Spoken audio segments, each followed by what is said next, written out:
Bonjour, je m'appelle Paul Burési, donc je suis hypnothérapeute et je vais répondre à deux, trois questionnements que vous avez peut-être en tête ou vous avez envie de me poser. Alors qu'est-ce que l'hypnose?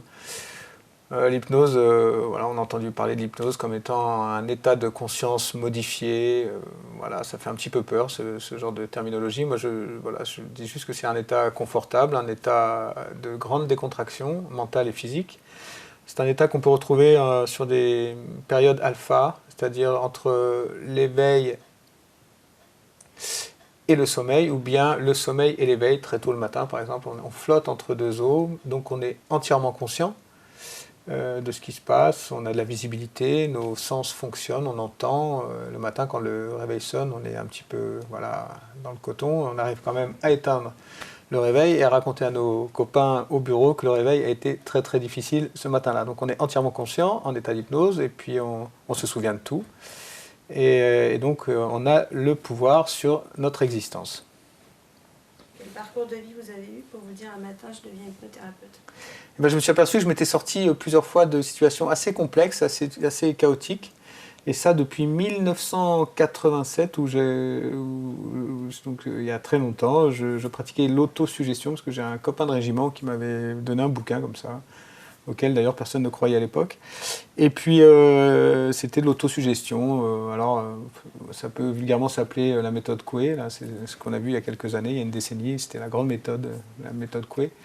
Mais moi, c'était de l'autosuggestion, une sorte d'auto-hypnose, et voilà, qui m'a permis de me sortir d'événements un peu fâcheux jusqu'à aujourd'hui. Et sur mon trajet, j'ai monté des écoles de théâtre, donc j'étais en relation souvent avec beaucoup de public. J'ai dû croiser 3500 ou 4000 personnes en 20 ans avec lesquelles j'ai établi des relations plutôt intéressantes sur du coaching, sur la direction d'acteurs. Donc j'ai beaucoup travaillé sur l'émotionnel et les sensations.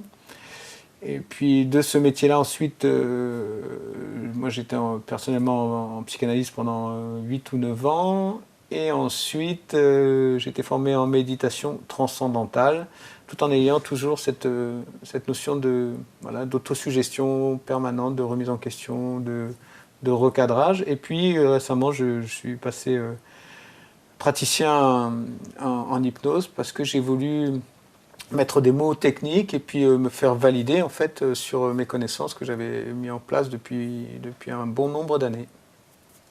Et il existe plusieurs types d'hypnose. Comment as-tu choisi ta spécialisation?